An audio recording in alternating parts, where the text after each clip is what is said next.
Так, 9 глава у нас. 9 глава. 9-րդ գլուխ։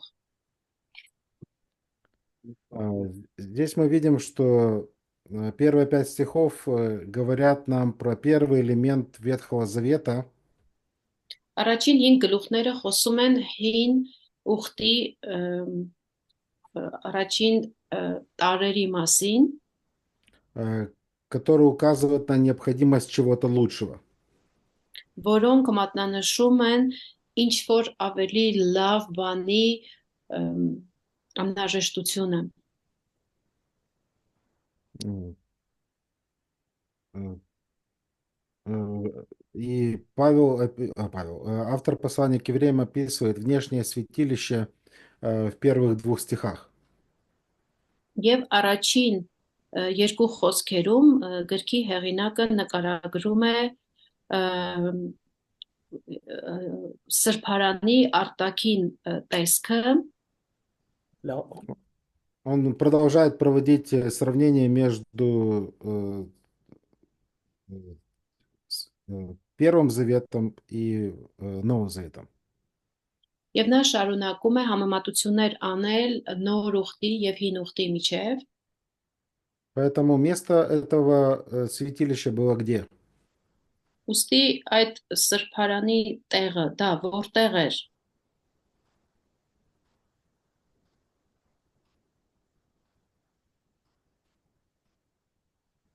Вопрос, я не понял.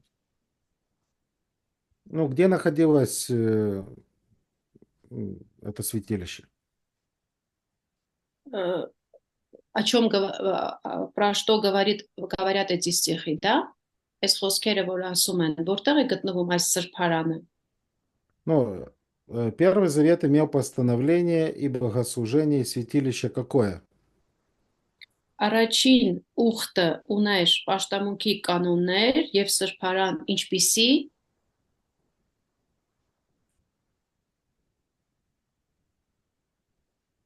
Երկնային, հա։ Земное там есть у вас?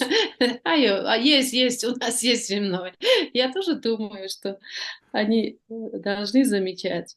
Այո, երկրային սրբարան, այսինքն երկրի վրա։ И мы видим во 2 стихе написано, как была устроена скиния, первая.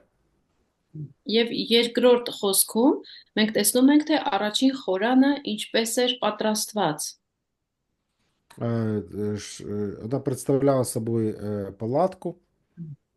Դա մի վրան էր, И дальше описывается, что было там. եւ հետո նկարագրվում է, թե դրանում ինչեր կային։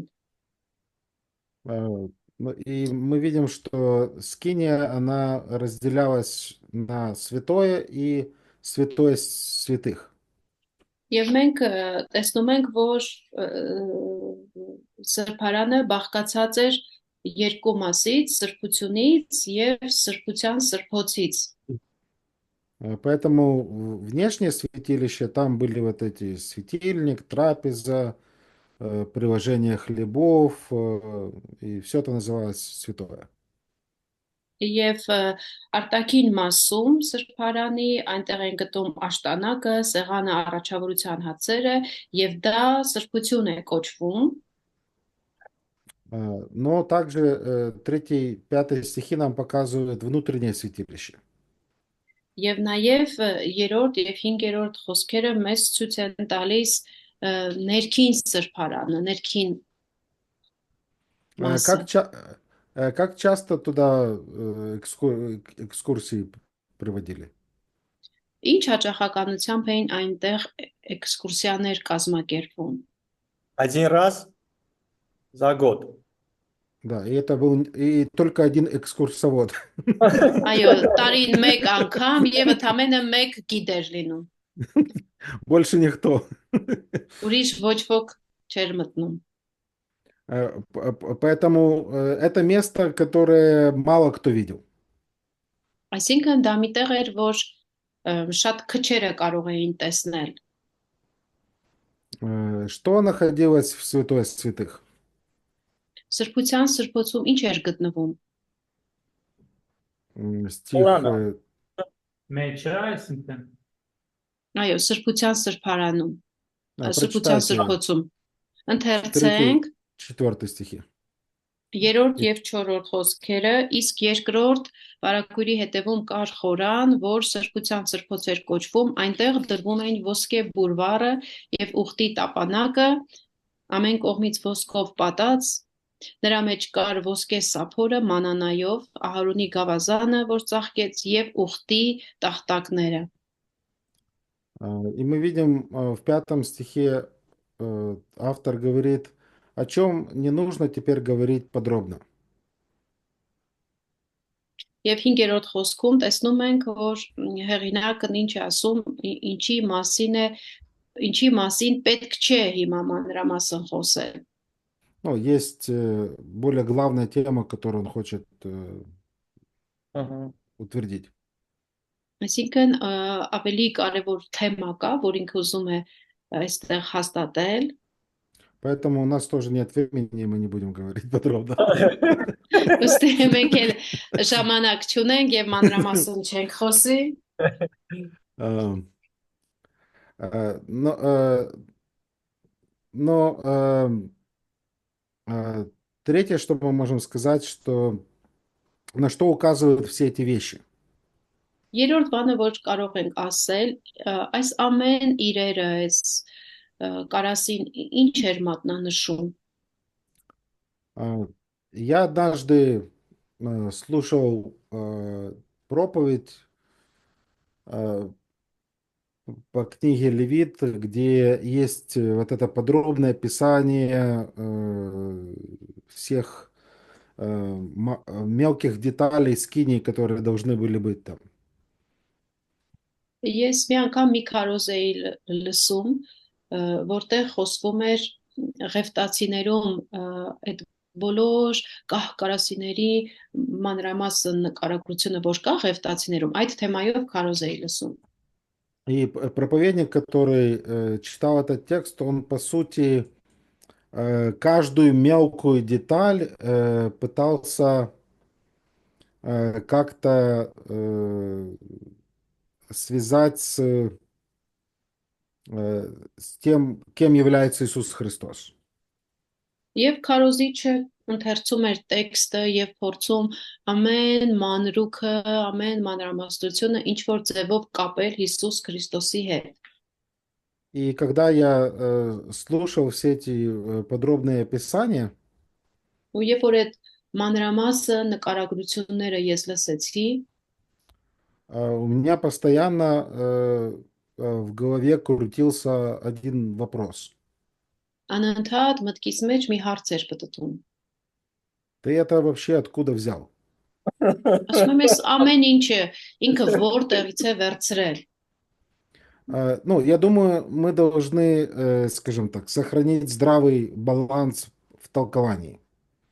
Ես մտածում եմ, որ մենք մեկնաբանության մեջ պետք է ողջամիտ հավասարակշռություն պահպանենք։ Потому что мы можем ну, сделать много ошибок и начать говорить то, что на самом деле не обязательно является правдой. Որտեվ մենք կարող ենք շատ սխալներ անել եւ սկսել այնպիսի баներ ասել, որոնք ճշմարտություն չեն հանդիսանում։ Поэтому говорит ли Библия о том, что скиния в Ветхом Завете является тенью и указывает на ту действительность, которая существует на небе? Հիմա արդյոք Աստվածաշունչը ասում է, որ երկրային այդ խորանը իրենից ներկայացնում է շուքը կամ ստվերը այն իրական խորանի, որը գտնվում է երկնքում։ Какой ответ на этот вопрос? Да, говори. Որն է այս հարցի պատասխանը։ Այո, указывает ли Библия на некоторые элементы, которые являются указанием на Христа? Нет. արդյոք Աստվածաշունչը որոշ տարրերի մասին խոսում է, որոնք ինչ որ բան են խոսում Քրիստոսի մասին։ Պատասխանը հնչեց ոչ։ Ну, автор послания к евреям не согласится. Բայց բայց դրա հետ եբրայցիների հեղինակը չի համաձայնի։ Я думаю, да, на некоторые элементы Ես да. մտածում եմ, այո, որոշ տարերի հարցում պատասխանը այո է։ Но означает ли это, что на все другие детали и э, мелкие описания Библия дает нам возможность определить, как это относится к реальности? Բայց արդյոք Աստվածաշունչը մեզ ասում է, որ այս մյուս բոլոր մանրամասնությունները, այդ բոլոր մանրուքները, որ տրված են, դրանք մեզ հնարավորություն են տալիս, որ ինչ որ բաներ մեկնաբանենք, որը կապ ունի իրականության հետ։ Я думаю, что Писание нам не дает такого инструмента. Մտածում եմ, որ գրվածքը մեզ նման գործիք չի տալիս։ Поэтому мой личный подход и отношение ограничится теми объяснениями и параллелями, которые мы находим в самом Писании. Ուստի իմ անձնական մոտեցումը կլինի այն, որ ես կհամաձայնեմ միայն այն բացատրություններին եւ զուգահեռներին, որ անմիջապես գրվածքն է տալիս։ Но не все разделяют такую точку зрения, вы должны понимать. Բայց դուք էլ պետք է հասկանաք, որ ոչ բոլորն են, որ այս տեսակետը կիսում են ինձ հետ։ И поэтому, ну, некоторые советуют, что все-таки мы можем попытаться по образцу, как толкуют новозаветные авторы, попытаться найти еще другие параллели. Եվ մարդիկ կան, որ հիմա խորհուրդ են տալիս, ասում են, ինչպես օրինակ նոր կտակարանն է, որ բացատրություններ է բերում, մեկնություններ է տալիս, մենք էլ կարող ենք փորձել այդպիսի որոշակի մեկնություններ անել։ Но для меня, ну, я думаю так, что я также имею Духа Святого, как и апостол Павел. Բայց այդ դեպքում ես կարող եմ ասել, ինչպես Պողոս Սարաքյանն էր ասում, կարծեմ թե ես էլ կրում եմ իմ մեջ Սուրբ Հոգուն, Или автор послания к евреям. կամ էլ ինչպես Եբրայեցիս հեղինակն է ասում։ Но это не означает, что Дух Святой точно так же действует во мне, как в библейских авторах, которые записали Библию. Բայց դա չի նշանակում, որ Սուրբ Հոգին իմ մեջ գործում է հենց այն նույն ձևով, որով նա գործել է Աստվածաշունչը գրող մարդկանց միջոցով։ Поэтому, скажем так, я считаю, что на эту территорию, ну, для меня ходить опасно. Ես կասեմ, որ այդպիսի տարածք ինձ համար մտնելը վտանգավոր է։ Для меня это, как знаете, весной ходить по замерзшему льду. Դա ինձ համար նույնն է, ինչ որ գարնանը այդ գարնանը առաջացած սառույցի վրա քայլելը։ Может быть, получится пройти, а может и нет. Գուցե ստացվի անցնելը, գուցե ոչ։ Вот, видите, у меня стул упал. Я не суеверный. Так, ну, давайте посмотрим, как некоторые пытаются все-таки найти параллели. Հիմա տեսնենք, թե ինչպես են ոմանք ամեն դեպքում փորձում ինչ որ զուգահեռներ գտնել։ Первое, что мы видим, светильник. Առաջին բանը, որ մենք տեսնում ենք, աշտանակն է։ Поэтому некоторые, ну, находят параллель в том, что Мессия, он должен был быть светом для мира. Ոմանք այս զուգահեռն են տանում, որ Մեսիան պետք է լիներ աշխարհի լույսը։ Исайя 49:6, я сделаю тебя светом для народов. Եսայա 49:6 ասում է. Ես քեզ ազգերի լույս կդարձնեմ։ В Иоанна 8:12 написано о том, что Христос говорит, я свет миру. Հովհաննես 8:12-ում գրված է այն, որ Հիսուսն ասում է. Ես եմ աշխարհի լույսը։ Но снова есть текст, который прямо связывает Христа со светильником. Եվ նորից կա տեքստ, որ անմիջապես այս աշտանակը կապում է Քրիստոսի հետ։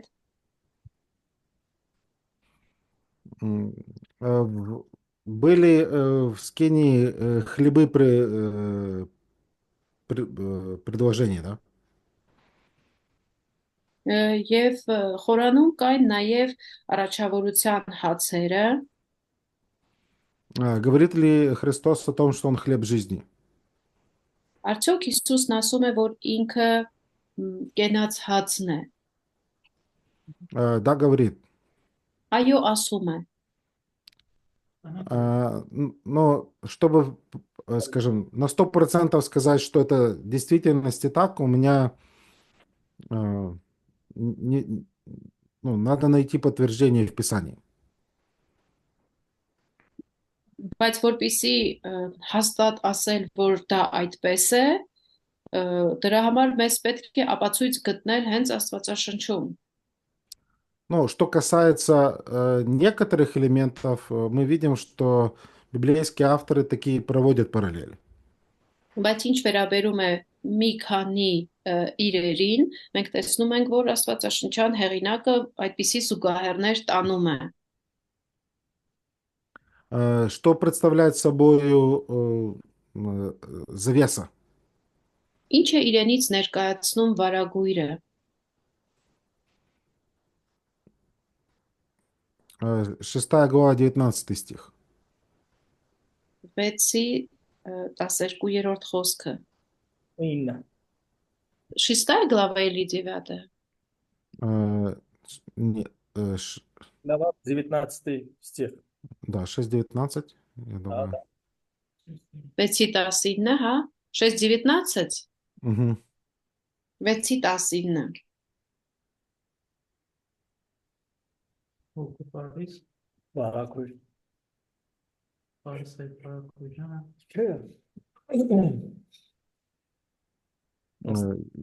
Там есть этот текст или это Հնադեսկա, не... դա։ Այդ տեքստը, Փարիզ։ да, проницает внутренняя через завеса. занавес. Да. И 10 глава, 19-22 стихи.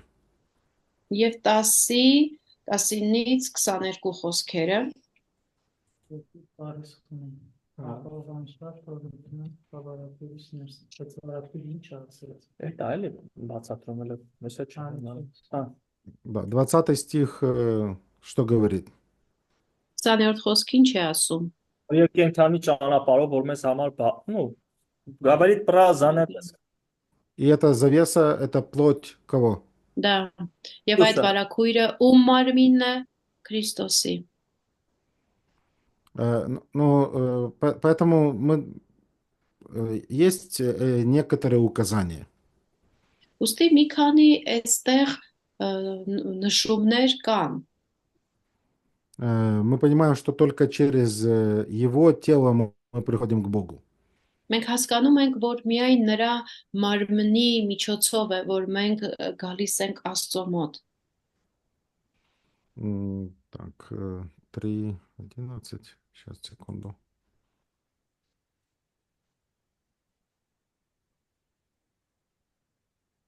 Нет, да.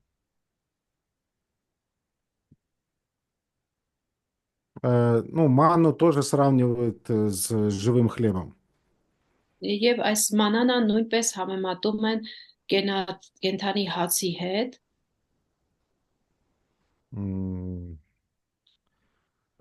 Поэтому нам снова хочу сказать, нужно быть осторожными с этими параллелями. Ուստի նորից ասեմ, որ մենք պետք է զգույշ լինենք նման զուգահեռների հարցում։ И в Откровении мы можем тоже увидеть определенные описания скинии, которая находится на небе, и что там происходит. Հայտնության մեջ նույնպես մենք կարող ենք գտնել Խորանի նկարագրություն եւ թե ինչեր են այնտեղ գտնվում։ Фимиам что собой представляет? Խունկը իրենից ինչ է ներկայացնում։ հայտնության գրքում։ Ունկը Մալիտվո, Да, молитвы святых. Սուրբերի աղոթքը, Но в книге Откровения там непосредственно говорится о тех, которые были убиты в период великой скорби, и они просят мщения. եւ հայտնության գրքում մասնավորապես այդ մասում ասում այն մարդիկ, ովքեր մեծ նեղությունների ժամանակ սպանվել էին եւ իրենք վրեժ էին խնդրում։ Что-то летит или едет так. Так, но означает ли это, что это только молитвы святых в этот период, а в другой период нет? Արդյոք դա նշանակում է, որ դա հենց այդ ժամանակահատվածում սուրբերի արած աղոթքն է, թե ոչ։ Нет, я Нет. думаю. По его мнению, да, нет. Или же снова мы должны понимать это то, как Иоанн видит, как работает эта скиния, но это не означает, что это только молитвы тех святых. Դե պետք է հասկանանք, В որ Ветхом Завете люди не молились Богу или как это? Թե ինչպես ենք հասկանալու, արդյոք Հովանեսը կարծես տեսնում էր, թե այդ երկնային խորանը ինչպես է գործում, եւ արդյոք դա նշանակում է, որ միայն այդ մարդկանց աղոթքն է, արդյոք 5 կտակարանում մարդիկ չէին աղոթում։ Поэтому, ну, надо быть осторожными с этими параллелями. Այսինքն այս զուգահեռներ տանելու հարցում պետք է զգուշ լինել։ Так. Պաշտպանքի կապված Լիանա ջան հարց ունեմ դասախոսը որ ասեց Խորանի մեջ Насчет դա насчет светильника։ Мгм. որ ասեց ոնց որ Խորանի մեջի աշտանակը Հիսուսն է որովհետև Հիսուսը ասեց որ ինքը աշխարհի լույսն է բայց էդի դասախոսը ասեց այդպես զուգահեռ են տանում թե ինքը համաձայն է այդ զուգահեռի հետ Вы сказали, что вот как бы светильник, что там это представляет Иисус, или вы хотели сказать, что люди делают такие параллели? Вы согласны с этим? Ну, мы видим, что сам Иисус во время празднования праздника в Евангелии от Иоанна, 8 глава, он сказал: «Я есть свет». Մենք տեսնում ենք, որ какая глава? Иоанна 8:12. Հովանեսի 8:12-ում մենք տեսնում ենք, որ Հիսուսն ասում է, որ ինքն է աշխարհի լույսը, И что это был за праздник? եւ դա տոնի ժամանակ էր, իսկ ինչ տոն էր դա։ այդ է ելի ուսում իմանալ ինչ ես Որ տոնի ժամանակ էր դա։ Հիսուսը տենց բաներ ասում Ես չեմ հիշում ինչ տոն էր։ Կգտե որ բացենք 8:12-ը Հովանեսի համատեքստը մի քիչ վեր նայենք, ես էլ չեմ հիշում որն էր դա։ 16 Հա 8:16 Да, 8:12. Секунду, я смотрю. ինքն էլ նայի։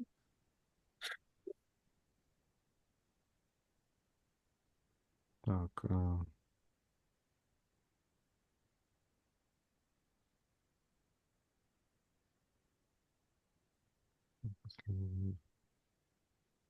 Великий день праздника, это 7 глава. Ну, когда иудеи праздновали, так, секунду, все это событие начинается, 7 глава. Так,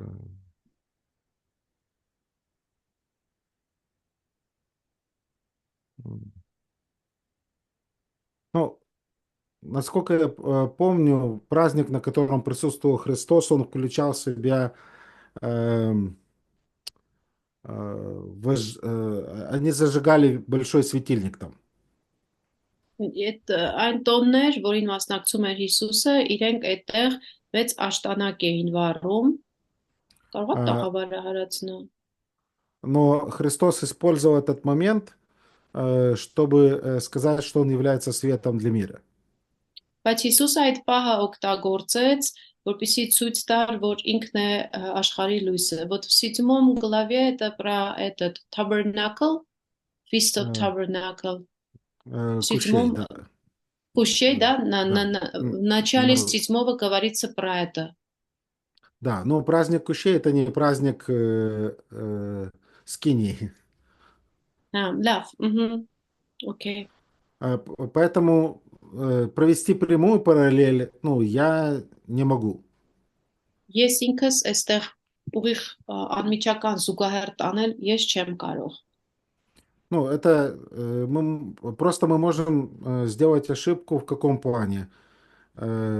Связать те вещи, которые Христос не планировал связывать. Այսինքն ինչ կարգի սխալ այստեղ մենք կարող ենք անել։ Մենք կարող ենք ինչ-որ բաներ իրար հետ կապել, որ Քրիստոսը չի ծրագրել, որ այդպես լինի։ Поэтому есть ли параллель между этими вещами и действительными? Ար- Мой ответ – да, есть. Ուստի արդյոք կան զուգահեռներ այս իրերի եւ իրականության հետ։ Այո, կան։ Знаю ли я все эти параллели? Нет. Արդյոք ես այդ բոլոր զուգահեռները գիտեմ։ Ոչ։ И я немножко подожду. Ուստի ես մի քիչ կսպասեմ։ Для меня достаточно тех параллелей, которые сами авторы Библии открывают.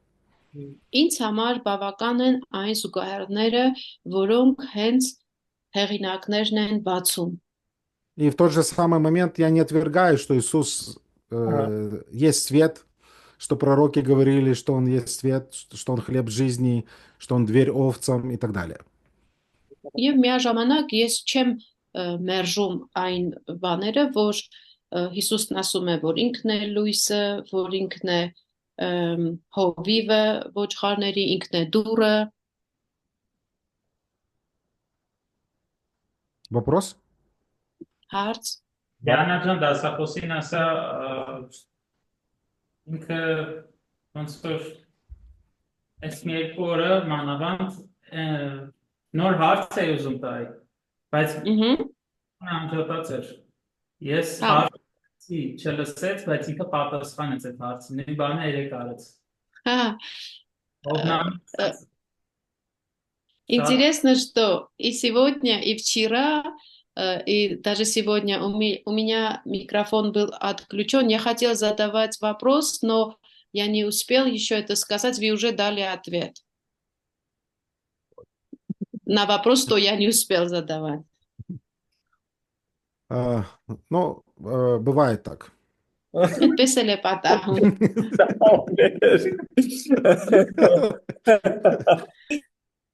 Может, мне надо пойти купить лотерейный билет. Կարող է ինձ պետք է գնամ այդ վիճակահանության լոտոյի տոմս առնեմ։ Да. И потом у меня будет проблема, куда деть деньги и как это объяснять в церкви. Բայց դե հետո էլ խնդիր կառաջանա, այդքան փողը ուր դնեմ, եկեղեցուն ոնց բացատրեմ այդ փողերի ծագումը։ Поэтому лучше не буду. Ավելի լավ է չգնեմ։ Так. Надеюсь, вам понятна моя точка зрения. Հուսով եմ իմ տեսանկյունը ձեզ հասկանալի է։ И я думаю, текст тоже об этом говорит. Ну, быть осторожным – это очень хорошо. Хорошо. Давайте посмотрим дальше. Հիմա շարունակենք նայելը։ Поэтому 3 и 5 стихи описывают внутреннее святилище.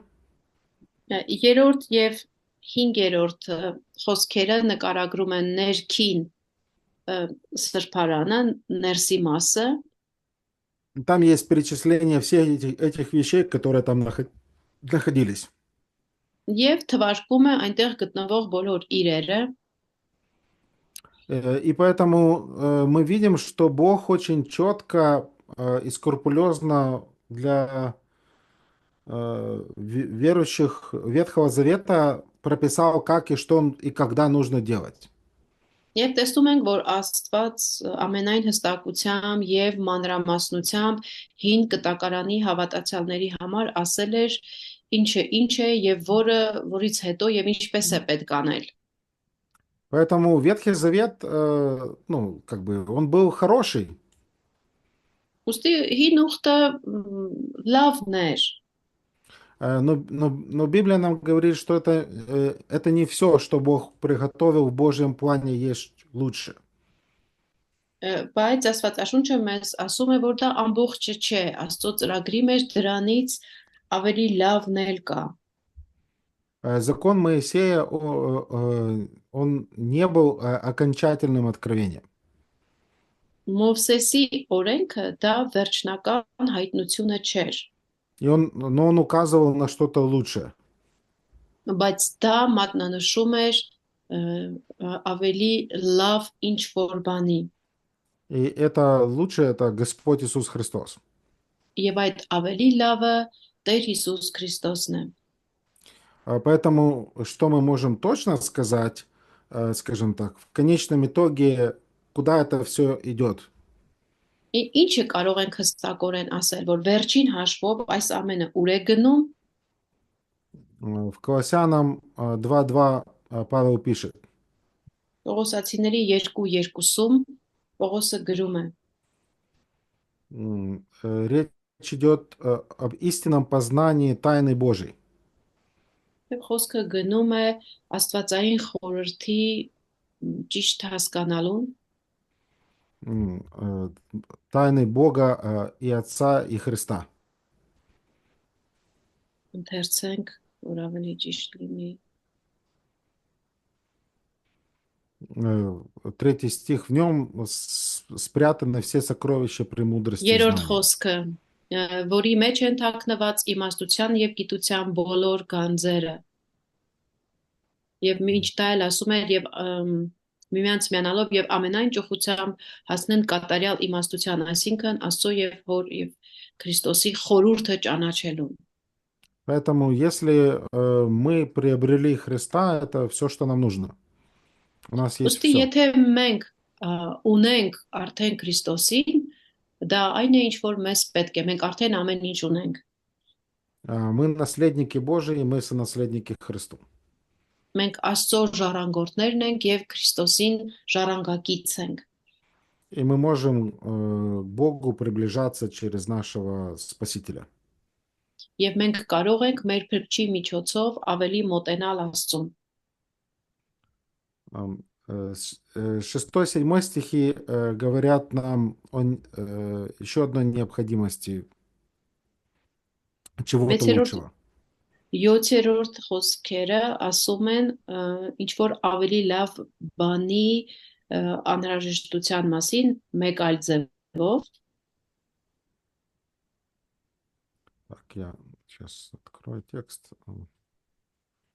Что у меня?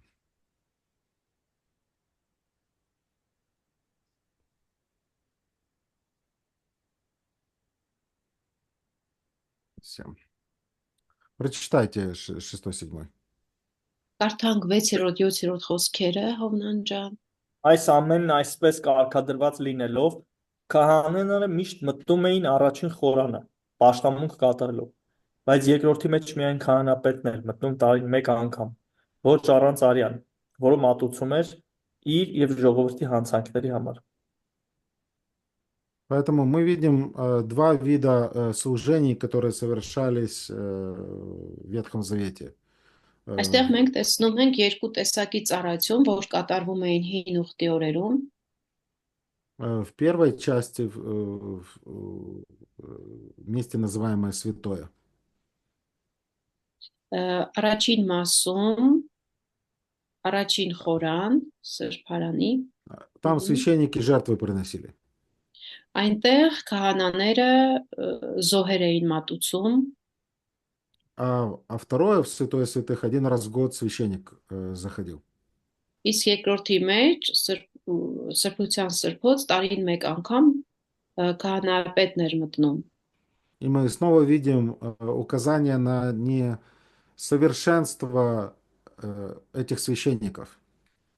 Եվ այստեղ նորից մենք տեսնում ենք այս քահանաների անկատար վիճակը։ Они сначала приносили жертву за себя, и потом за грехи народа.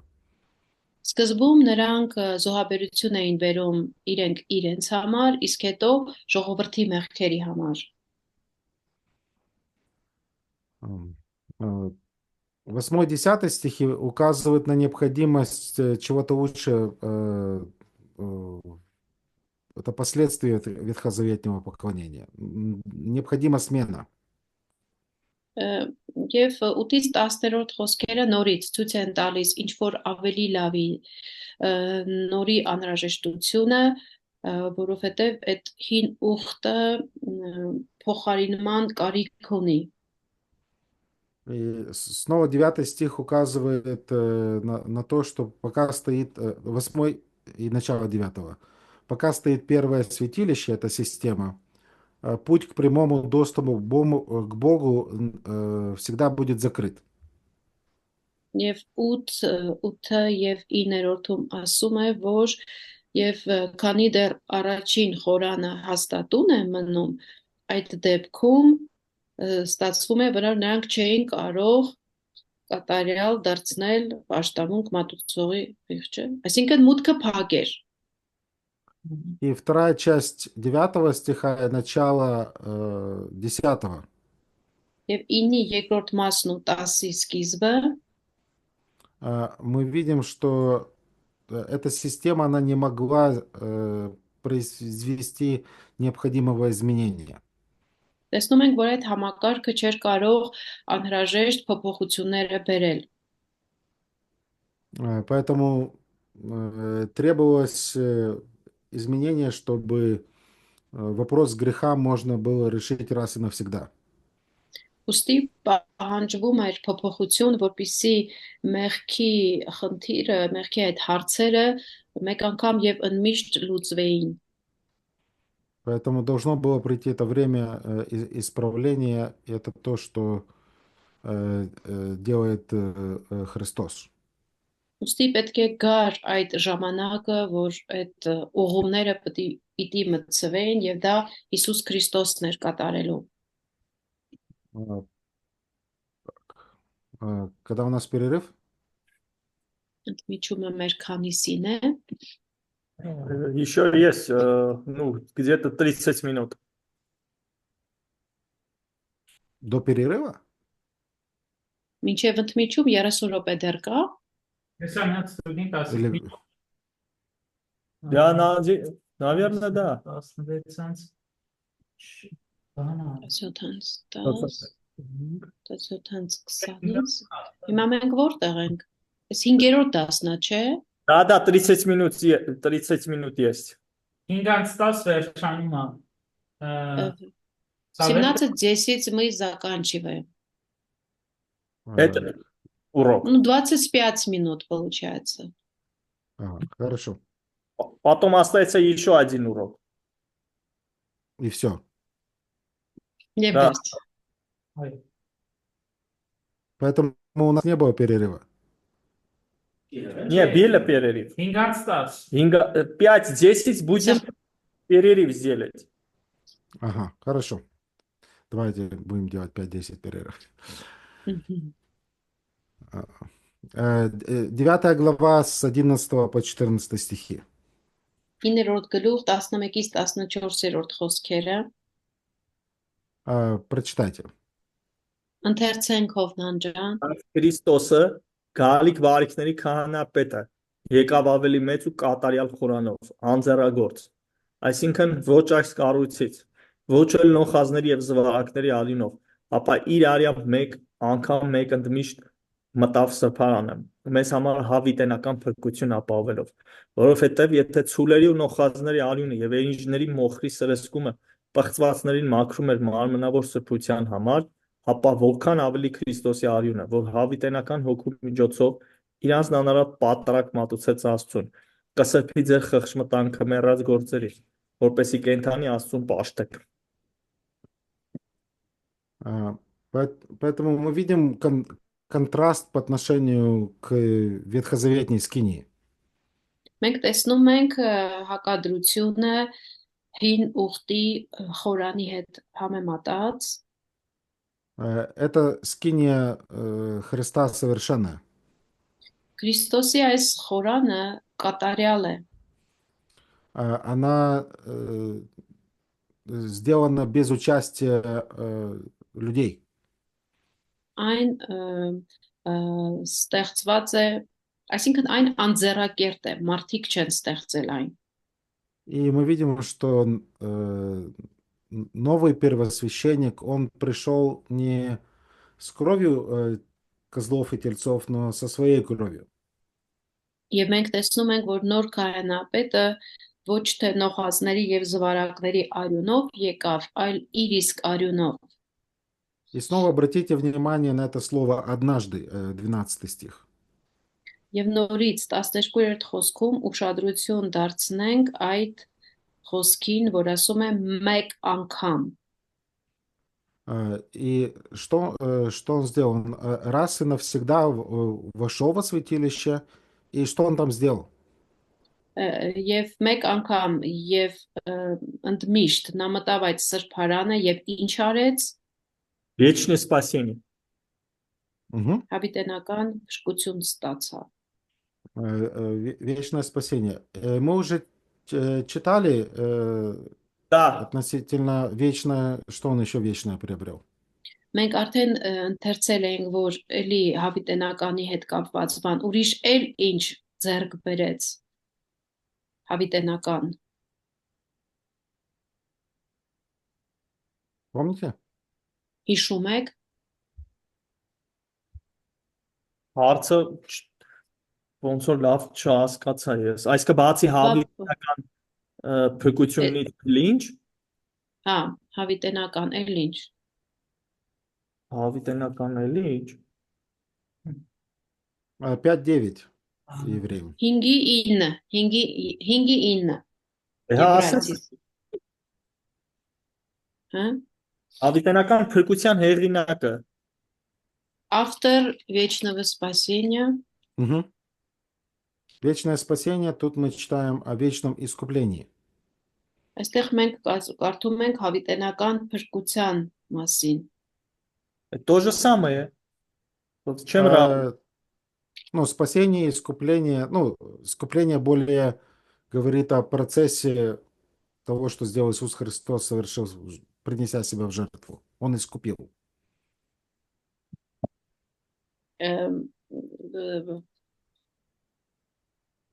Ну, То есть у вас вот это like, спасение и like, redemption, да, вы имеете в виду? Redemption, да. Այստեղ մեկը փրկագնման մասին է։ Փրկելու եւ փրկագնելու մասին։ Հավիտենական փրկություն փրկագնելով։ Снова мы видим... В армянском, во-первых, написано просто спасение, искупление. Интересно. Сейчас проверим. Так, это у нас 9, да, 12.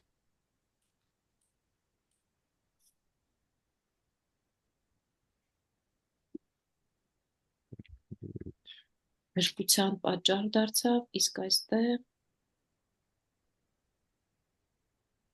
փրկություն ստացավ։ Միտեղ փրկություն ենք ասում, մեկը փրկագնում։ Там искупление. Где? 9:12. 9:12. Ինի 12-ը փաստորեն փրկագնում բառն է։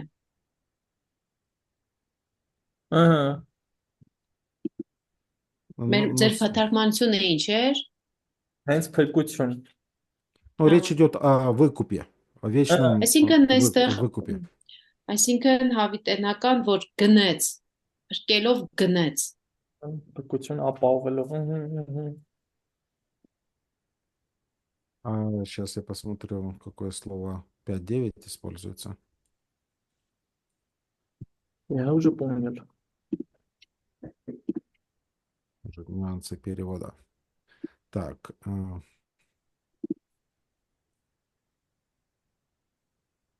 Не, там просто спасение вечного, да. Это не Այնտեղ искупление. հավիտենական փրկությունը այս մեկում փաստորեն փրկագնում։ Ну, это, ну, типа он заплатил, да? Да, речь идет о том, Գնելու что մասին է, էլի։ Փրկելով, փրկա գնել։ Русском это есть, да? искупил, заплатил, да, это ну, выкупить. Պատկերացրեցի, չէ՞։ Փրկագները Ձևից 12, հաստատում են, այսինքն։ Ինչ։ Այսինքն վճարեց։ Հա, Ստեղ ոնց որ վճարելով, էլի։ Այդ գինը վճարեց ու գնեց։ ստեղ վճարեց, այդ միտքն է ստեղ դնում։ Հա, փրկա գնել, Хорошо. փրկություն Да, ասել, но это опять показывает на достаточность совершенного действия, которое Иисус Христос не должен больше повторять. Այսինքն դա ցույց է տալիս Հիսուս Քրիստոսի իրականացրածի բավարար լինելը եւ որ նա այլևս կարիք չունի դա կրկնելու։ 13 стих. Автор поясняет, что если бы кровь тельцов и козлов все это могло в Ветхом Завете действовать для очищения тела, Հեղինակը 13-ում ցույց է տալիս, որ եթե ցուլերի, նոխազների արյունը, դրանց արյունը կարող էր հին ուխտում մարմնի մաքրագործման համար գործել, то тем более кровь Христа, который Духом Святым принес себя непорочного Богу. Որչափ եւս առավել Քրիստոսի արյունը, որ հավիտենական հոգով ինքն իրեն անարած զոհ մատուցեց Աստծուն։ Так были действенны или не были действенны жертвы Ветхого Завета? Արդյոք հին կտակարանի զոհերը գործուն էին, թե չէին գործում։ զոհերը, Զոհաբերությունները։ անկեղծ ասած համար չեմ հիշում հենց այս պահին։ Ես մտածում եմ կարող Стих не помню, какой-то стих не помню, и Հովնան говорит, եթե չեմ սխալվում, վերևի համատեքստում խոսեցինք, չէ՞ որ այդ դրանք ոնց որ խղճմտանքից իրանց չեր բանանում։ выше мы в контексте мы уже там почитали, что совесть это не очищал ихнюю совесть. Это типа բանը, ոնց որ պատկեր լիներ, հա։ Это был как бы образ. Դա մենակ ծածկում էր, բայց չէր քավում, էլի։ Ես ձև գիտեմ։ Прочитайте 10.4 евреям. Ընթերցենք 14-ը Եբրայեցիս։ Որովհետև հնարավոր չէ որ նոխազներ թուլերը անունը կարողանալ մեղքերը վերացնել։ Ահա։ Поэтому она уничтожала грехи. Но поэтому люди не получали прощения. Եվ դա պատճառը, որ մարդիկ ներում չէին ստանում։ Нет, получили. Как? Подавили. Еще раз, как? Հավատ, այսինքն վստահելով հավատին через веру доверяя. Поэтому жертвы не нужно было приносить. Դրա համար զոհ պետք չէր բերել։ պետք է։ Չէ, զոհեր օրենքի համաձայն էր։ 8-րդ համարը ասում եմ։ Жертвы они должны были принести по закону, Но никакой роли в спасении не играли. բայց այդ զոհերը փրկության հարցում ոչ մի դեր չէին խաղում։ Այսինքն ցույց էր տալիս այդ գալիք քահանապետին Հիսուսին։ Эти жертвы указывали на грядущую первосвященника, который еще должен был прийти.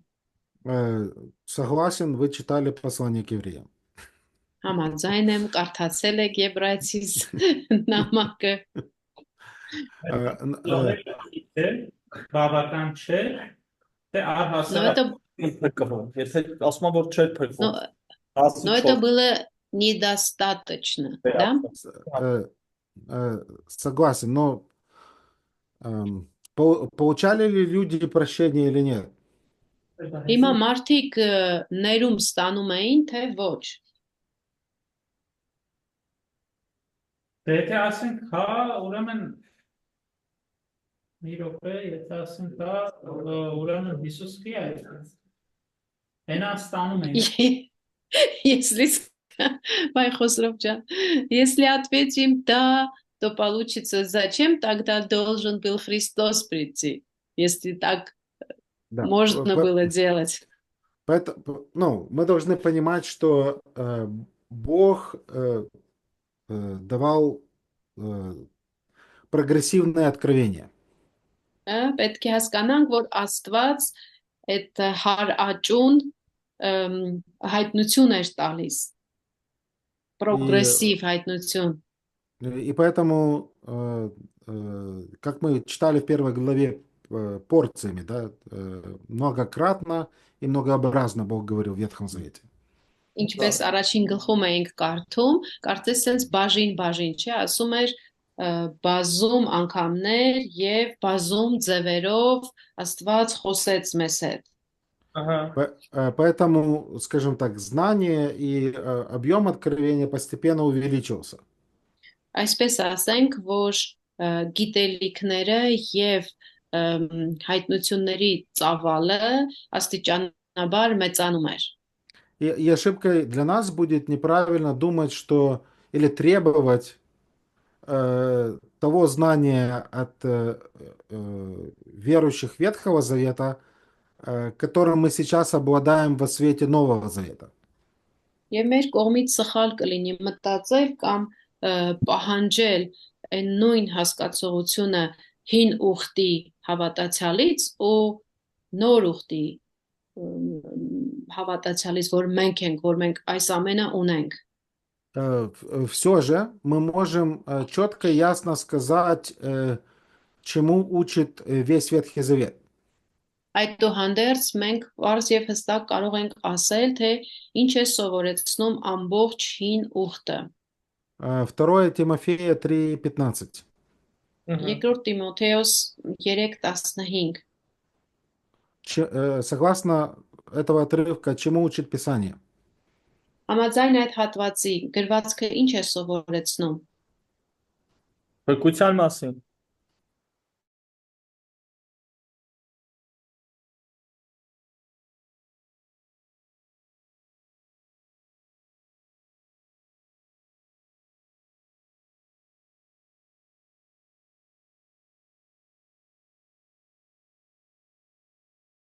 Գրվածքը հին կտակարանի նորից ցույց է տալիս, որ փրկությունը միայն Հիսուս Քրիստոսով է։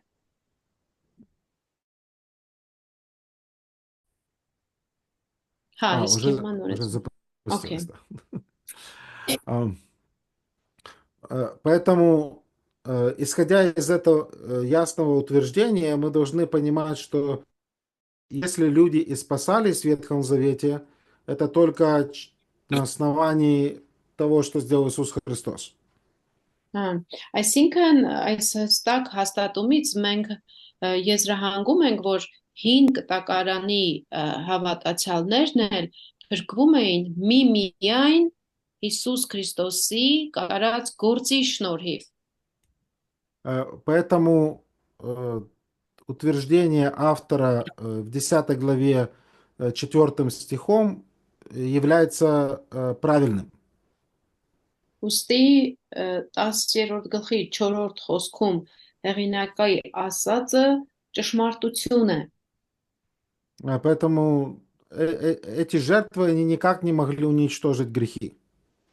Այսինքն այդ զոհաբերությունները ոչ մի կերպ չէին կարող ոչնչացնել մեղքերը։ Но, читая 12 стих, Բայց ընթերցելով 12-րդ խոսքը, так, и 13 мы видим, что все равно какую-то функцию эти жертвы производили и очищали. եւ նաեւ 13-րդ խոսքը կարդալով հասկանում ենք, որ միևնույնն է ինչ որ գործառույթ այդ զոհաբերությունները անում էին, մաքրում էին։ И как вы правильно сказали, что да, это, конечно, не было достаточно.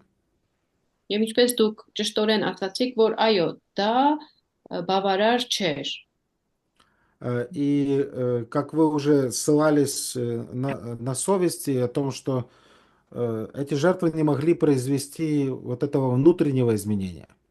Եվ ինչպես դուք արդեն հղում արեցիք խղճի վերաբերյալ, այս զոհաբերությունները չէին կարող ներքին փոփոխություններ առաջացնել։ Но внутреннее изменение это то, что делает Христос своей жертвой. Բայց այդ ներքին փոփոխությունները այն են, ինչ որ Քրիստոսն է անում իր զոհաբերումով։ И поэтому тут, я думаю, как раз в этом и состоит контраст между телом, 13 стих.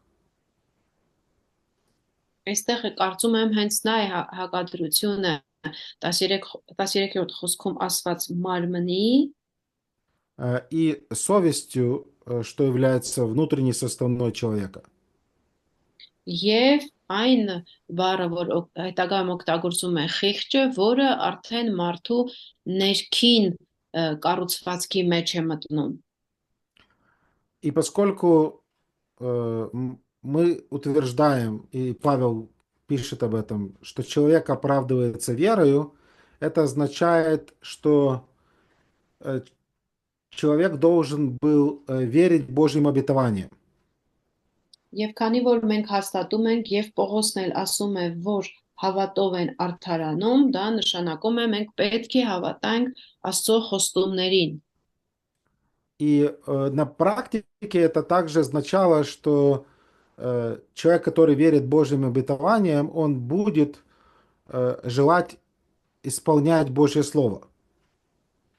Եվ գործնականում էլ մենք գիտենք, որ եթե մարդը հավատում է Աստծո խոստումներին, նա կցանկանա իրականացնել եւ ապրել Աստծո խոսքով։ И следовательно, если я доверяю Богу, я буду стремиться выполнить то, что Он мне повелевает делать. Հետևաբար, եթե ես վստահում եմ Աստծուն, ուրեմն ես կկատարեմ այն, ինչ որ Աստված ուզում է որ անեմ։ И следовательно, мы можем, скажем так, представить себе двух людей, которые приходят принести жертву. Հետևաբար մենք կարող ենք պատկերացնել երկու մարդու, որոնք գալիս են զոհաբերություն անելու։ Один слепо выполняет обряд. Մեկը կուրորեն ծեսն է կատարում, Ну, потому что так все делают и принято.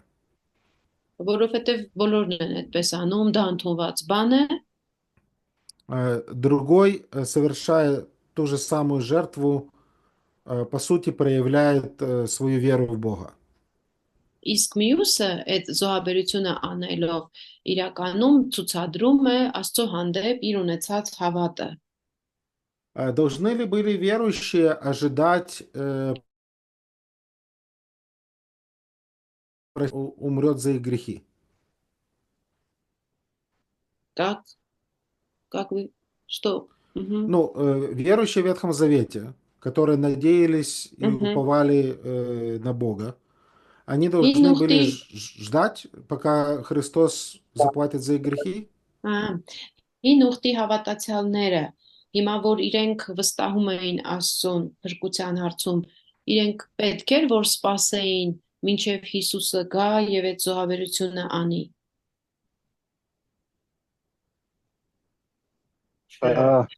Իրանք հավատում էին նազանդեին ինչին որ ունեն։ Չէ՞, դասախոս դա չէ ասում։ Они верили, и они были покорны в том, как так сказать, малом, что у них уже было.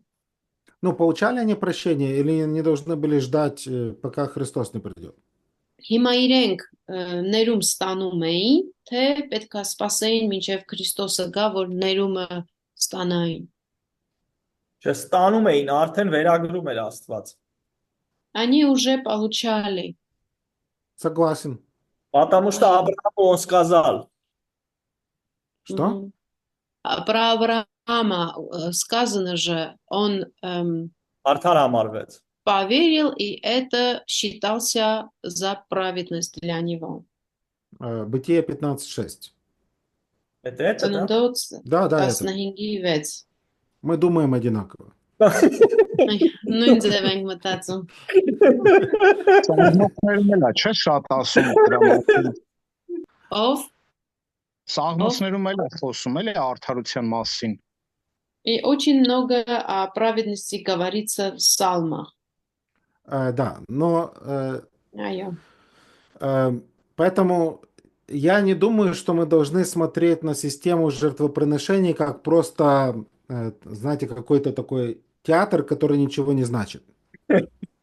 Ոստի մեզ պետք չի այդ զոհաբերությունների ամբողջ համակարգին նայել որպես մի թատրոնի, որը ոչ մի իմաստ չունի։ Я думаю, что лучше рассматривать это как, скажем так, Бог прощал людей, которые приходили к Нему в кредит.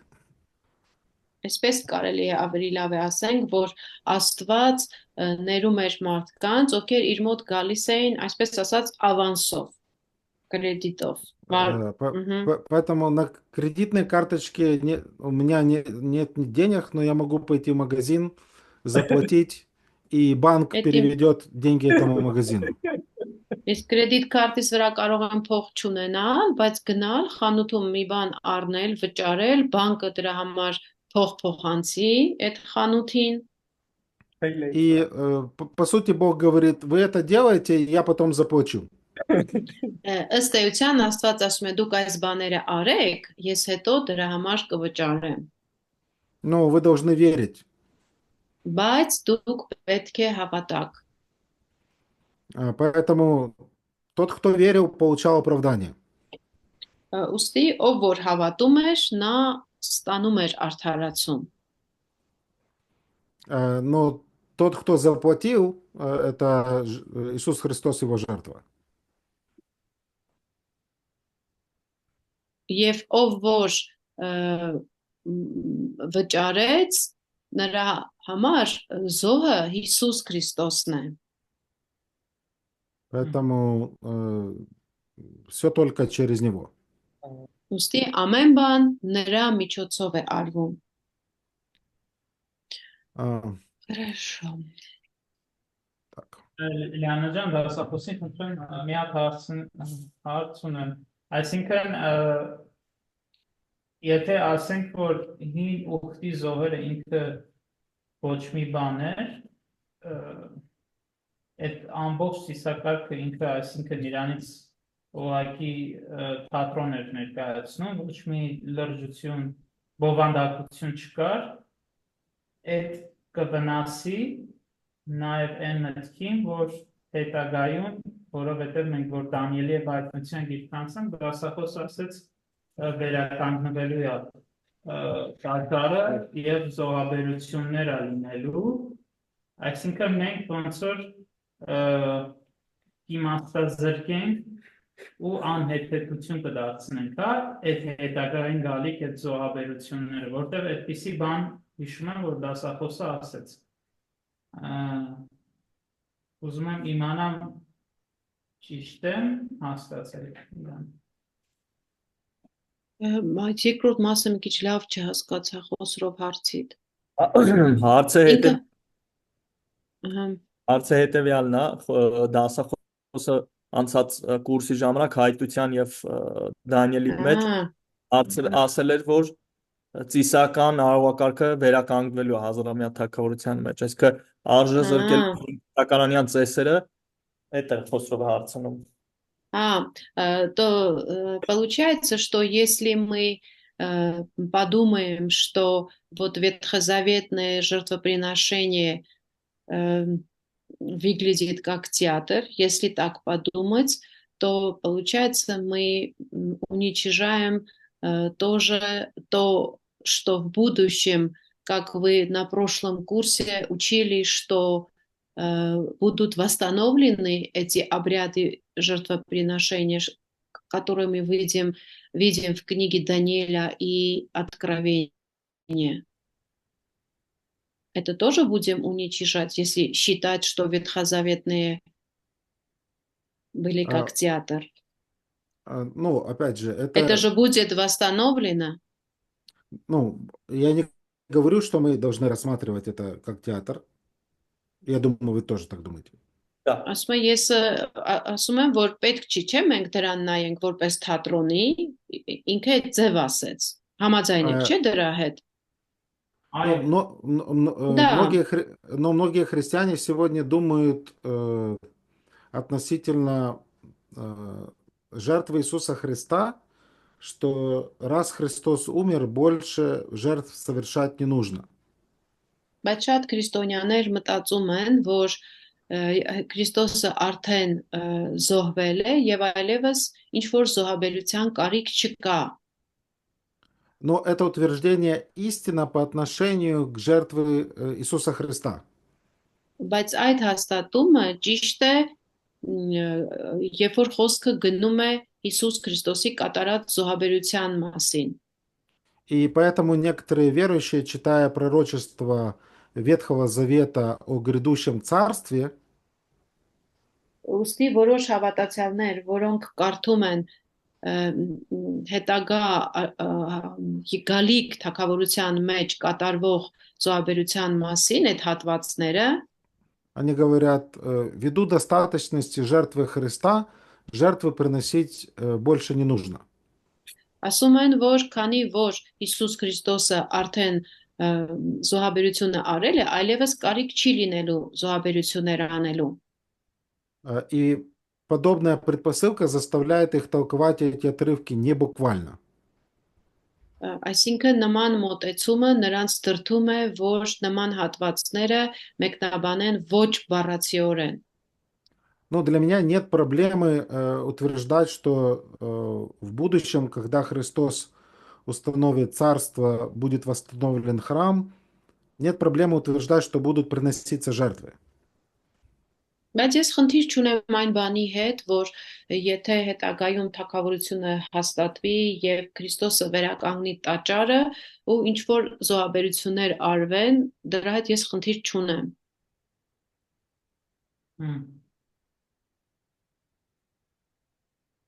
Այսինքն չունենանք այնպիսի մոտեցում որևէ հարցի, որը Աստվածաշունչը չունի։ Այսինքն եթե Աստվածաշունչը օրինակի համար ինչ որ հարցի հանդեպ ունի մոտեցում, մեր փոխանցանի այդ մոտեցմանը ոչ անարգենք, ոչ չափից ծանրացնենք այդ ամեն ինչը։ То есть получается опять-таки, что то, что Библия не предусматривает, мы тоже не должны это предусматривать. И мы должны быть очень осторожны, что некоторые тексты не делать какими-то, не то не игнорировать и не делать с другой стороны как бы тяжелыми такими.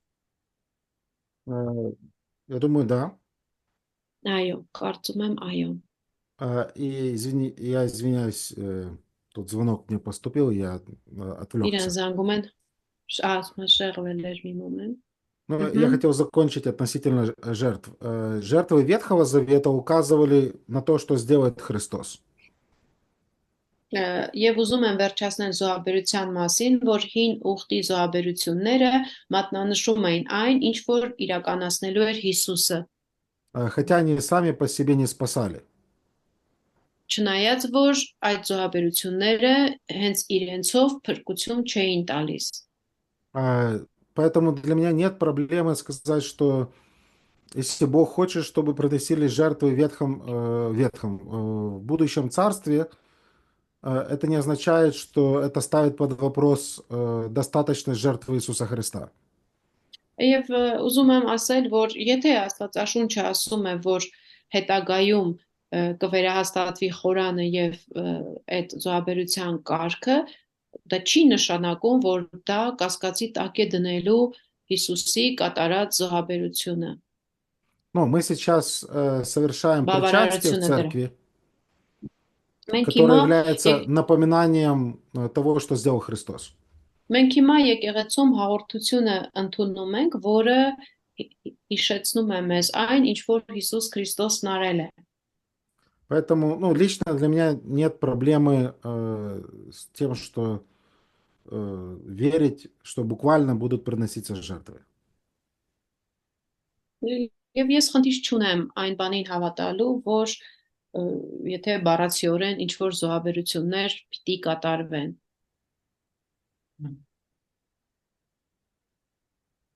И я думаю, нам надо сделать перерыв, и потом мы продолжим. Հիմա ընդմիջումը վերցնենք, հետո կշարունակենք։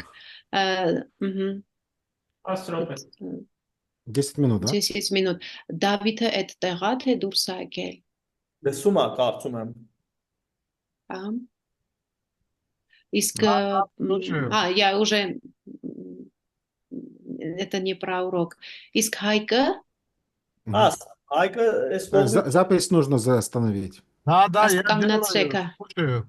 Я Դավիթ ջան, Հայկը կարող է այսօր ես մի քիչ շուտ դուրս գամ մի 20 րոպե։ Հայկը կկարողանա թարգմանի, թե չէ։ Հայկը ես դուրս եկա եկեղեցուց, բայց Հայկ